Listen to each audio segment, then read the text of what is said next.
करायला 25,000 रुपये 15,000 रुपये साहित्य खरेदी करायला निधी होता. त्या आदिवासी विकास विभागाने, इथल्या आदिवासी विकास मंत्र्यांनी, इथल्या आयुक्तांनी काय केलं? तो निधी 300 मुलांसाठी स्पोर्टचं साहित्य खरेदी करायचं असेल तर 10,000 केला. अरे आमची क्रिकेटची एक बॅट, एक साधा व्हॉलीबॉलचा बॉल 1,000-2,000 रुपयाला जातो. आमच्याकडे 300 मुले. आमचं म्हणणं आहे ते वाढवा, तुम्ही ते कमी करताय. हा कोणता पण न्याय आहे? आपलं म्हणणं आहे स्पोर्ट असेल, लायब्ररी असेल, कम्प्युटर लॅब असेल.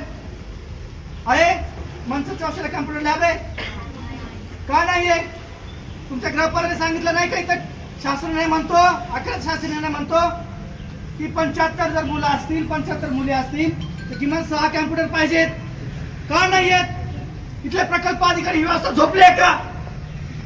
इथले आमदार खासदार वस्तीवरती जातात, पहाणी करतात. अरे काय झोपा काढल्यात का? काय खेळ चाललाय का? तमाशा चालवलाय? 40 वर्ष इथल्या वसतिगृहांना जे वसतिगृह स्थापन झाल्यापासून कम्प्युटर लॅब नाहीये, लायब्ररी नाहीये, पिण्याचं पाणी नाहीये. मंत्रालयाच्या मुली आलेल्या आहेत. किती दिवस पाणी नाही, पाईपलाईन तुटली आहे. किती तास पाणी तुम्हाला आहे का मंत्रालयाचं? किती? 2 तास पाणी येतं दिवसभरातले. 2 तास पाणी, ते पण तुम्ही मुबलक थोडस सोडता आणि वर म्हणता की तुम्ही तुमच्या प्रश्नावरती बोलायचं नाही, तुम्ही तुमच्या मुद्द्यांवरती बोलायचं नाही, कोणत्या संघटनेकडे जायचं नाही, कोणत्या पत्रकाराकडे जायचं नाही.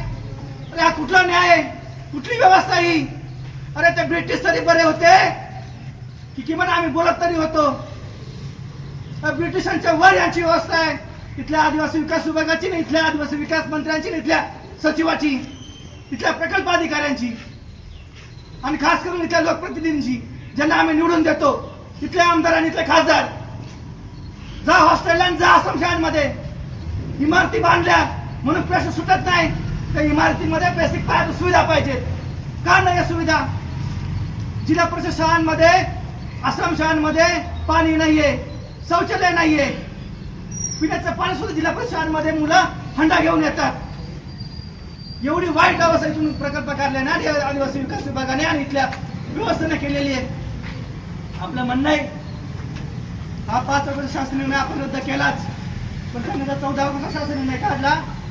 त्यांचं म्हणणं याच्यामध्ये त्यांनी बजेट कमी केलंच केलं. दुसरं म्हणजे वयाची अट टाकून दिली. पहिली वयाची अट आपल्याला नव्हती. जेव्हा पाहिजे तेव्हा आपण शिक्षण घेत होतो. सुद्धा खंड पडला तर ऍडमिशन मिळत होतं.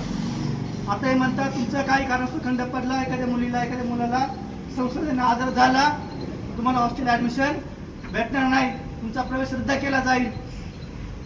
बजेट कमी केलं गेलं. स्पोर्ट्स साहित्य खरेदी करायला बजेट होतं आपल्याकडं, ते बजेट त्यांनी 10,000 वरती आणलं. एका वसतिगृहात 300 मुलं असतील तरी 10,000 रुपये आपलं म्हणणं ते वाढवलं पाहिजे. गोडेगावची मुलं आमची 4 किलोमीटर पायी जातात. आपण गेले 4 वर्ष संघर्ष करतोय की आम्हाला किमान सायकल खरेदीची व्यवस्था करावी. पहिली होती ना ती पण आम्ही भांडून मिळवली होती, आम्ही संघर्ष करून मिळवली होती. आम्ही 4 वर्ष इथला पाठपुरावा करतोय. पण इथल्या लोकप्रतिनिधींना, इथल्या आमदार आणि खासदारांना आणि इथल्या आदिवासी विकास विभागाला, ज्यांच्या जीवावरती नोकऱ्या करतात, ज्यांच्या जीवावरती निवडून जातात, त्या लोकप्रतिनिधीला काही घेणं पडलेलं नाहीये. आमचं म्हणणं आहे तर गोडेगाव हॉस्टेलमध्ये आणि जे मनसदची मुलं जे औषधीकडे जातात त्यांना किमान सायकलींची व्यवस्थित दिली जावी. प्रत्येक मुलाला सायकल दिली जावी. दुसरं म्हणजे काय, अरे गृहपाल नियुक्त केले आमच्या हॉस्टेलमध्ये.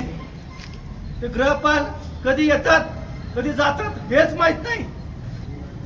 जे इथले प्रकल्प अधिकारी, इथली व्यवस्था अक्षरशः असं आम्हाला वाटतंय की झोप काढते आणि एवढ्या गाढ झोपेमध्ये ते की यांना वसतिगृहामध्ये काय चाललंय, आश्रमशाळांमध्ये काय चाललंय हे अजिबात माहित नाही.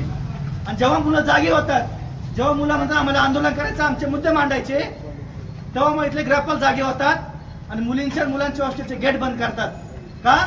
तर मुलांनी आणि मुलींनी आंदोलनामध्ये येऊ नये. धमकाई काय दिल्या जातात, त्या तुमचा प्रवेश आम्ही रद्द करू. अरे ही कोणती व्यवस्था आहे? ही कोणती दादागिरीची पद्धत आहे की आम्ही आमच्या प्रश्नांच्या विषयी सुद्धा बोलायचं नाही? तुम्ही आमच्या जेवावरती पगार घेता ते विसरू नका. हे प्रकल्प कार्यालय आणि प्रकल्प व्यवस्थाने आदिवासी विकास विभाग विसरू नका. या आदिवासीच्या जेवावरती विभाग चाललेला आहे आणि त्याच आदिवासींना पायदळ तोडण्याचं ते काम कराल. त्यामुळे असा संघर्षाने आम्ही रस्त्यावर उतरल्याशिवाय राहणार नाही. त्यामुळे आपल्या मागण्या आहेत. 14 ऑगस्ट शासन जो काढला मांजरीमध्ये पुढे संपूर्ण महाराष्ट्रामध्ये आपली मुलं बसले आहेत उपोषण करत. आपल्याला तीच मुलं आहेत. मांजरीमध्ये आज 12वा दिवस आहे. मुलं उपोषण करतात आहे. अक्षरशः मुलांना काही मुलांना ऍडमिट केलं गेलं तरी सुद्धा इथल्या प्रकल्प कार्यालयाला इथल्या आदिवासी विकास विभागाला काही देणं घेणं पडलं नाहीये. की काय होतंय, मुलं उपोषण करतात आहे, आंदोलन करतात आहे, काही नाहीये. आमचं शिष्टमंडळ जेव्हा गेलं मंत्रालयामध्ये तेव्हा इथले आदिवासी विकास मंत्री म्हणतात सॉरी, हे आमच्या हातामध्ये नाहीये. हे आमचा बॉस जो आहे इथले राज्याचे मुख्यमंत्री त्यांच्या हातामध्ये. आमचं मुख्यमंत्र्यांना सांगणे त्यांनी जे नागपूरमध्ये विधान केलं की हे मुलं जे आंदोलन करतात महाराष्ट्रभरामध्ये ते ठीक आहे, पण त्यांचं जे नेतृत्व करतात ते विद्यार्थी आणि ते कार्यकर्ते कोणत्या पक्षाचे आहेत. मुख्यमंत्र्यांना सांगणे साहेब, तुम्ही ज्या पक्षाचे आहात ना तुम्ही सुद्धा विद्यार्थी चळवळीमध्ये आलेले आहात आणि विद्यार्थ्यांनी राजकारण करू नये, विद्यार्थ्यांनी आपल्या मुद्द्यावरती बोलू नये. हा कोणता न्याय आहे? इथली याचा अर्थ असा होतो की इथले मुख्यमंत्री राज्याचे मुख्यमंत्री भारतीय संविधान मानत नाहीयेत आणि भारतीय संविधान वाचलेलं नाहीये. आमचं म्हणणं आहे ते वाचा. इथल्या भारतीय संविधान आम्हाला अधिकार दिलेला आहे. आमच्या मुद्द्यांवरती आपल्या प्रश्नावरती आम्हाला बोलण्याचा अधिकार दिलेला आहे आणि म्हणून आम्ही बोलतोय. तुम्हाला जर आमच्या पक्षाविषयी किंवा अजून काही कशाविषयी संघटनेविषयी हे असेल ते बाजूला सोडावं. आम्ही ज्यासाठी आंदोलन करतोय ना तो मुद्दा लक्षात घ्या, ते प्रश्न लक्षात घ्या आणि जर आश्रमशाळांमध्ये वसतिगृहांमध्ये फिरा. काय अडचण आहे त्या वसतिगृहांमध्ये, काय आश्रमशाळांमध्ये प्रश्न आहे. इथल्या आश्रमशाळा काय आहेत, खिडक्या फुटलेल्या आहेत, साप जातात. गडचिरोलीमध्ये साप गेले, 3 मुली आपल्या तिथल्या मेल्या. आपलं म्हणणं आहे त्या प्रत्येक मुलीला 1 कोटीची नुकसान भरपाई दिली जावी. दुसरं काय म्हणणं आहे, आश्रमशाळेमध्ये जी मुलं दगावतात आतापर्यंत आपल्या महाराष्ट्र शासनाने जी आकडेवारी जाहीर केली विधानसभेत जी मांडली, मागच्या वर्षभरामध्ये महाराष्ट्रभरामध्ये जवळपास 500 विद्यार्थी आश्रमशाळा वसतिगृहांमध्ये मृत्युमुखी पडले.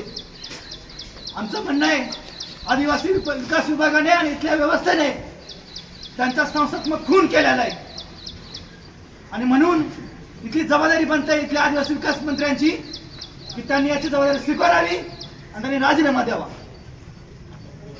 दुसरा मुद्दा काय, वसतिगृह आणि आश्रमशाळांच्या पातळीवरती आश्रमशाळांवरती जर मुलं एखादी आजारी पडली, मृत्युमुखी पडली